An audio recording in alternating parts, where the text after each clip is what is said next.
जैसा कि आपको मालूम है, कक्षा 9 में नवोदय विद्यालय प्रवेश परीक्षा में इंग्लिश संबंधित भी 15 प्रश्न आते हैं। कुछ प्रश्न इस तरह के होते हैं कि पैसेज दिया रहता है, पैसेज पर आधारित प्रश्न होते हैं, इनके उत्तर आपको देने रहते हैं। पैसेज को अच्छी तरीके से पढ़ लीजिए। Books are gateways to knowledge and imagination. They transport readers to different worlds, enriching their lives with diverse perspectives. Through stories, readers learn about history, culture, and human emotions. Whether fiction or non-fiction, the written word fosters creativity and critical thinking, making books invaluable companions on life's journey. तो अब मान लो आपको इसका उत्तर नहीं मालूम है, मान लो नहीं मालूम, इसका अर्थ नहीं समझ में आ रहा, तो आपको करना क्या, मैंने बताया, अभी तैयारी करो, डिक्शनरी उठा लो, कठिन शब्द को अंडरलाइन करके उन शब्दों को का अर्थ खोजने का प्रयास करो, है ना। जैसे आप गेटवेज लिखा, गेटवे माने रास्ता समझ सकते हो, नॉलेज मतलब ज्ञान समझ सकते हो, इमेजिनेशन मतलब कल्पनाशीलता समझ सकते हो। अब इसको जोड़कर कहोगे, books are gateways to knowledge and imagination. They transport, transport मतलब यातायात होता है, लेकिन यहाँ पर संचार करना होगा। डिफरेंट माने अलग, वर्ड मतलब संसार। इनरिचिंग मतलब क्या होता है, धनी करना या संचार करना या व्यवस्था उपलब्ध कराना। डाइवर्स मतलब अलग अलग। थ्रू, थ्रू मतलब क्या होगा, होकर। लर्न मतलब पढ़ना समझना, जो भी हो, हिस्ट्री इतिहास कल्चर, है ना। इमोशंस, इमोशन मतलब होता है भावनाएं। ह्यूमन मतलब मानवीय। Fiction, non fiction. Written, foster, मैंने बताया पिछले वीडियो में इसका अर्थ। क्रिएटिविटी। तो इस तरह से आपको क्या करना है, कठिन शब्दों को अंडरलाइन करना है और डिक्शनरी से उसके अर्थ भी खोजने हैं। अर्थ खोजोगे तुमको समझ में आ जाएगा कि हाँ इसका क्या उत्तर। इनवैल्यूएबल, कंपेनियंस, कंपेनियन मतलब साथी, इनवैल्यूएबल अमूल्य, जर्नी मतलब यात्रा। तो इस तरह से आपको कुछ कुछ गेस लग जाएगा कि इसका अर्थ क्या है। अब जो प्रश्न आएगा, प्रश्न तुम्हारा इसी में छिपा होगा, ये भी ध्यान रखना। अच्छे से पढ़ो और कोशिश करो इसका अर्थ समझने का। अर्थ पूछा नहीं जाता है उसमें, परीक्षा में इसका अर्थ नहीं लिखने का आता है।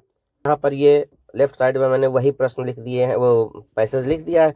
इससे संबंधित प्रश्न क्या, what do books provide to readers. किताबों से जो पाठक होते हैं, पढ़ने वाले होते हैं, उनको क्या फायदा मिलता है। नॉलेज एंड इमेजिनेशन, ज्ञान और कल्पनाशीलता, हाँ ये सही हो सकता है। वेदर अपडेट, मौसम की जानकारी, नहीं मौसम की जानकारी। कुकिंग रेसिपीज, नहीं खाना कैसे बनाना, ये नहीं भाई, ये तो मिल सकता है, लेकिन मेन क्या है, books are gateways to knowledge and imagination. B वाला सही होगा,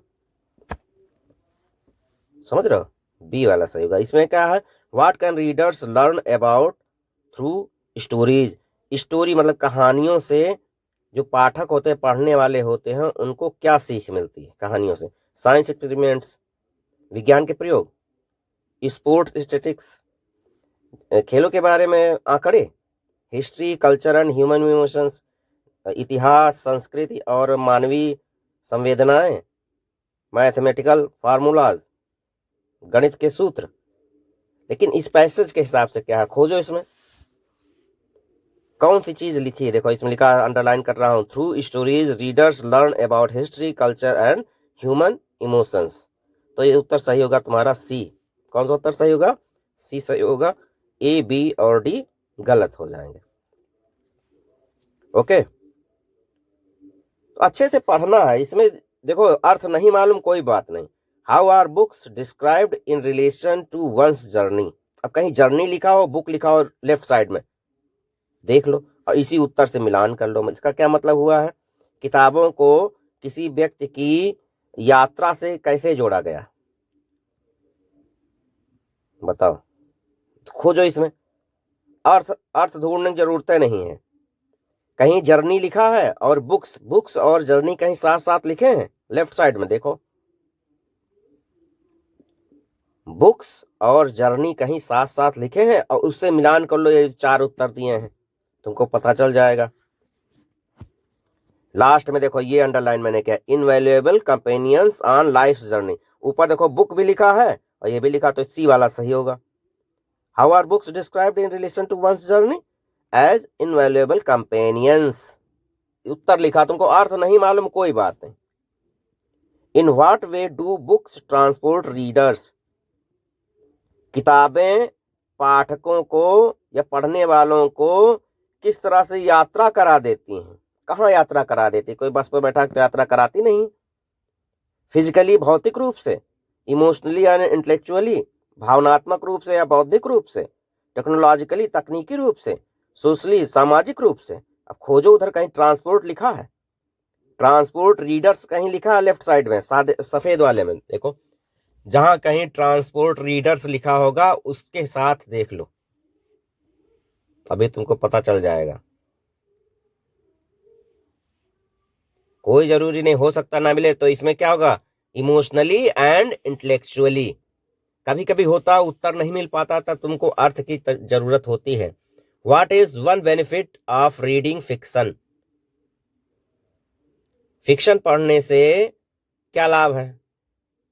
it ignores real life issues, fiction मतलब होता कपोल कल्पित कहानियां जो बनाई जाती हैं, समझ लो, है ना, बढ़ा चढ़ा के जो बताया जाता है।